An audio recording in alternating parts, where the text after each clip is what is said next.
In the name of the Father and of the Son and of the Holy Spirit. Amen. இன்று December 21ஆம் நாள். Today is December 21st. So we are going to prepare for Christmas. அதாவது Christmas என்ற கிறிஸ்து பிறப்பு திருநாளை நாம் 25ஆம் தேதி கொண்டாட இருப்பதால் இன்று முதல் நாம் கிறிஸ்துமஸை நோக்கி தயாரிக்க வேண்டும் என்பதால் இதற்கு முன்பு கிறிஸ்துமஸின் தயாரிப்பு என்றால் என்ன என்று பார்த்தோம் ஆங்கிலத்தில். ஆனால் இனி இந்த தயாரிப்பில் இரண்டையும் கலந்து பார்க்கலாம் என்று இருக்கிறோம். ஏனென்றால் இதை CCC catechism of the Catholic Church என்று சொல்கிறோம் அல்லவா. நம்முடைய கத்தோலிக்க திருச்சபையின் மறைக்கல்வி போதனைகள் என்ற ஒரு நூல் இருக்கிறது. அதற்கு பேர் சிசிசி.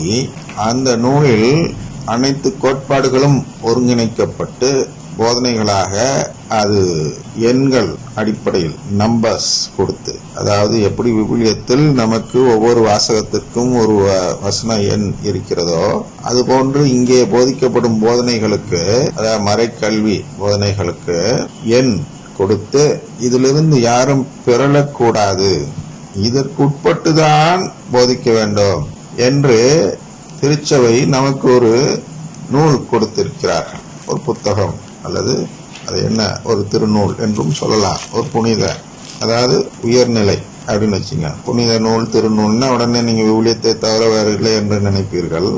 அதை விட இதுதான் திருநூல் என்று நாம் ஏற்றுக்கொள்ள வேண்டும் கத்தோலிக்கர்கள். ஏனென்றால் விவிலியத்திலிருந்து பிழிந்து அப்புறம் பாரம்பரியமாக வந்த அந்த மரபு வழி நற்செய்தி என்று சொல்கிறோம் அல்லவா. மரபு வழியில் நம் முன்பு மூப்பர்கள் என்ன சொல்லிக் கொடுத்தார்கள் என்பதையும் எடுத்து சேர்த்து, நம்முடைய 2ஆம் வத்திக்கான் சங்கம் என்ன சொல்கிறது என்பதையும் சேர்த்து, பல சங்கங்கள் வரலாற்றில் அந்த சங்கங்களின் ஏடுகளில் இருந்தும் எடுத்து அதையும் சேர்த்து அனைத்தையும் ஒன்றாக பிசைந்து நாம் ஒரு தின்பண்டத்தை உருவாக்குவது போல் அவர்கள் இந்த போதனையை உருவாக்கி இருக்கிறார்கள்.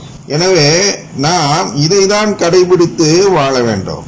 சும்மா ஒரு பைபிளை காட்டி 2 வசனத்தை மனப்பாடமா சொல்லிட்டா உடனே அதை தான் ஃபாலோ பண்ண வேண்டும் என்று கூடாது. அதை எடுத்துதான் இங்கே வளர்த்துகிறார்கள். ஒவ்வொரு வசனத்திற்கும் என்ன பொருள் என்று இந்த பொருளை தான் நாம் புரிந்து கொள்ள வேண்டும். எனவே இதுதான் உண்மையான திருநூல். இது உலகம் ஏற்றுக்கொள்ளாது என்பதால் நாம் திருவிவிலியத்தை திருநூல் என்று ஏற்றுக்கொள்கிறோம். திருவிவிலியத்தை திருநூலாக ஏற்றுக்கொள்வதால் எந்த பலனும் இல்லை. அதாவது திருநூல் தான் அது.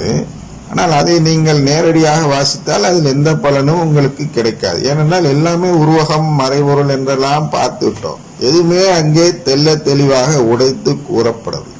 ஏனால் அதை உடைத்து இந்த திறவுகோல் என்று சொன்னோம் அல்லவா, கடவுளின் குடும்பம் என்று சொன்னோம் அல்லவா, அதை இதில் பொருத்தி விளக்கம் தருவதுதான் இந்த மறைக்கல்வி நூல், கத்தோலிக்க மறைக்கல்வி நூல் சிசிசி. இந்த கத்தோலிக்க மறைக்கல்வி நூலை தான் இந்த அருங்கொடை இயக்க குருக்களோ வளமை நற்செய்தியை நம்பும் குருக்களோ சரியாக வாசித்து பார்த்தோ புரிந்து கொள்ளாமலோ இருந்து கொண்டு அவர்களாக கற்பனையில் வளமை நற்செய்தியை போதித்துக் கொண்டு இருக்கிறார்கள். இதுதானே இதுல இருக்க போது. இது என்ன நமக்கு தெரியாத காட்டிகிசமா, நமக்கு தெரியாத மறைவுரையா?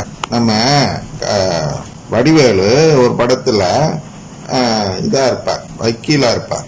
அப்பொழுது வாதாடும் போது அந்த ஜட்ஜிடம் பார்த்து பேசி கொண்டிருக்கும் பொழுது, உங்களுக்கு தெரியாத சட்டங்களா, உங்களுக்கு தெரியாத அதை அங்கங்க போட்டுங்க அப்படின்னு அவர் சொல்லிட்டு கருத்தை சொல்லிட்டே போயிட்டு இருப்பார். அது போன்றுதான் இந்த வளமை நற்செய்தி குருக்களும் அருங்கொடை இயக்க குருக்களும் இருக்கிறார்கள். அவர்களாக என்ன நினைத்துக் கொள்கிறார், இதுதானே அங்கே மறைவுரையாக இருக்க போகிறது, அதனால் நாம் இஷ்டத்துக்கு எதையாவது சொல்லுவோம் என்று சொல்லுவார்கள். ஒரு உதாரணத்திற்கு இதிலிருந்து ஒரே ஒரு வசனத்தை எடுத்துக்கொள்வார்கள். அந்த வசனத்தை நான் வாசித்து காட்டுகிறேன். ஒரு நிமிடம் நேரம் கொடுங்கள். என்ன வசனம் என்றால், கிறிஸ்துமஸ் என்பது இயேசு நம் உள்ளத்தில் பிறப்பது என்று சொல்லியிருக்கிறார்கள் அல்லவா. அது இந்த இதுல ஒரு முடிவுரை போல் வருகிறது. அதை மட்டும் இவர்கள் வாசித்து வாய்த்துக் கொண்டு அதற்கு இவர்கள் இஷ்டத்துக்கு பொருள் சொல்லிக் கொண்டு போகிறார். அதற்கு வருவோம். இப்பொழுதுதான் நாம் வாசிக்க போறோம் அல்லவா, அதில் வரும்.